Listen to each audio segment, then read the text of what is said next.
அந்த அகில இந்திய அளவில் தேர்வு நடத்தி அதில் வடநாட்டுக்காரன் கூட இங்கே வந்து நுழைஞ்சிருவான். நம்ம நாட்டுக்காரங்களுக்கு நமக்கு ஆங்கிலம் தமிழ் இருந்தால் போதும், இருமொழி கொள்கை. இப்போது புதிய அறிமுகம் ஆச்சி ஹோட்டல் சாம்பார் 50 கிராம் ரூபாய் 20 மட்டுமே. அதுதான் அண்ணா காலத்தில் வந்து சொன்னதுப்பா. நமக்கு ஆங்கிலம் தமிழ் இருந்தால் போதும், இருமொழி கொள்கை. அதுதான் அண்ணா காலத்தில் வந்து சொன்னதுப்பா. நமக்கு இன்டர்நேஷனல் லாங்குவேஜ் ஆங்கிலம் என்ற பெரிய ஓட்டை இருக்கிற பொழுது எதுக்குடா இந்த சின்ன ஓட்டையெல்லாம் இந்தி போடாது நுழைச்சிக்கிட்டு இருக்கீங்கன்னு கேட்டால் என்று அண்ணா சொன்ன உதாரணம். இங்கே வந்துட்டு இந்தி படிச்சுன்னா வேலை கிடைக்கணுமா? இந்தி படிச்சவங்க கூட நம்ம ஊருக்கு வந்து டீ ஏற்றிக்கலாம், அது டீ ஏற்றுங்க, அங்கேயே வேலை கிடைக்கல. அது அகில இந்திய தேர்தல் அது மட்டும்தான் நடக்குது. இப்போ என்ன பண்ணிட்டான், மெடிக்கல்லாம் எப்படி சேர்ந்தாங்க முதல்ல? இங்கே இருக்கிற டாக்டர் மாசிலாம் நிற்கிறார், இங்கே இருக்கிற டாக்டருங்கெல்லாம் இருக்கிறாங்க, டாக்டர் சேகர்லாம் இருக்கிறார். இவங்களாம் எல்லாம் நீட்டில் வெளியே டாக்டர் ஆகிங்க. இவங்களாம் அந்த +2 மார்க் வாங்கினாங்க பாரு, அந்த +2 மார்க் SSLC மார்க், அந்த அடிப்படையில் தான் அப்படிலாம் மெடிக்கல். என் தம்பி கேஜி பெரிய டாக்டர் இருந்தார், ஜிஹெச்லாம். அவர் கூட SSLC படிச்சுட்டு பியூசி படிச்சுட்டு அப்புறம் மெடிக்கல் ஆகினார். அந்த மார்க் அடிப்படையில் தான் தமிழ்நாடு கூட அவர்களுக்கு சீட்டு கொடுக்கப்பட்டது. இன்னைக்கு என்ன பண்ணிட்டாங்க, நீட்றாங்க. அது அகில இந்திய அளவில் தேர்வு நடத்தி அதில் வடநாட்டுக்காரன் கூட இங்கே வந்து நுழைஞ்சிடுவான். நம்ம நாட்டுக்காரங்களுக்கு அட்மிஷன் கிடைக்கல. பப்ளிக் எக்ஸாம் இதுதான் நடக்குது இப்போ தமிழ்நாட்டு அளவில். அது என்ன பண்ணுறான், இப்போ புதிய கல்வி திட்டம்னு ஒன்று கொண்டாந்து அதைத்தான் நம்முடைய பொய்யாமொழியெல்லாம் ஏற்றுக்க மாட்டான்னு சொன்னாரு. 3வதுலேயே பப்ளிக் எக்ஸாம் கேள்விங்களா? என்ன ஆகும் 3வதுலேயே?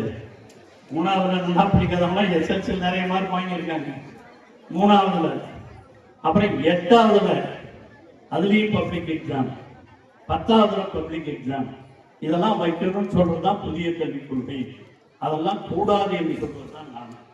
நீங்க மாணவிகள்லாம் இருக்கீங்களா, 3வது 5வது 8வது இதெல்லாம் பொது தேர்வு தமிழ்நாட்டில் பப்ளிக் எக்ஸாம் வச்சா நம்ம எழுதி இதுதான் வர முடியுமா? ஏத்துக்கிறீங்களா? பள்ளிக்கூடத்தில் வைக்கிற எக்ஸாமே போதும், அதுதான் முக்கியம். அதைத்தான் முதலமைச்சர் சொல்றாரு, நம்முடைய கல்வித்துறை அமைச்சர் அதில் ஸ்ட்ராங்கா இருக்காரு. அதனால அதெல்லாம் படிக்கணும், அதான் முக்கியம். இன்னொன்னு சொல்றாங்க, இனிமே காலேஜில் போய் நீங்க படிச்சுட்டு சேரணும்னா, செஞ்சி ஆர்ட்ஸ் காலேஜில் சேரணும்னா கூட அதுக்கு ஒரு நுழைவுத் தேர்வு எழுதணும். BA சேரத்துக்கு அது தேவையா? கொஞ்சம் படிச்சுட்டு போறவங்களாம் செஞ்சிக்கு போகணும்னா அதுக்கு ஒரு நுழைவுத் தேர்வு எழுதுங்களா? எழுத தயாரா? வாய் தரணும். கிளாஸ்ல எவ்வளோ கத்துறீங்க?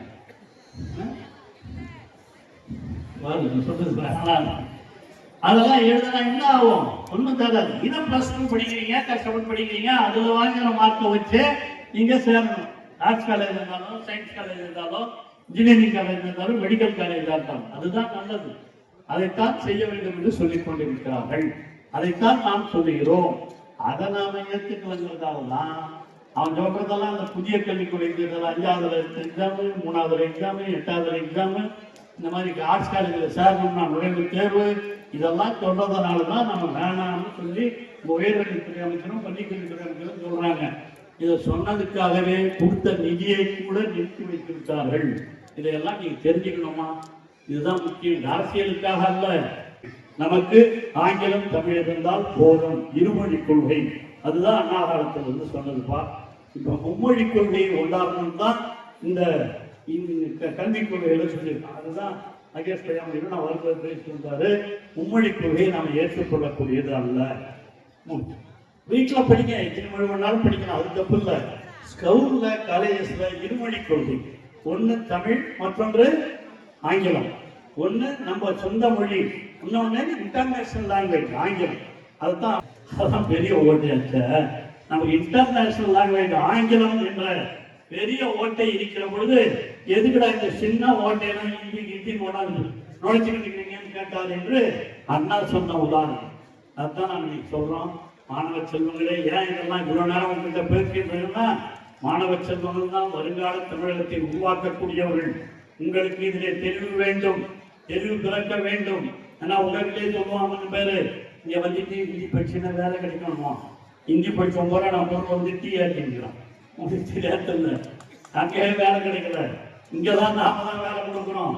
அதனால நமக்கு அதெல்லாம் பெருசு இல்ல, படிப்பதை சிறப்பாக படிக்க வேண்டும். இப்போது புதிய அறிமுகம் ஆச்சி ஹோட்டல் சாம்பார் 50 கிராம் ரூபாய் 20 மட்டுமே.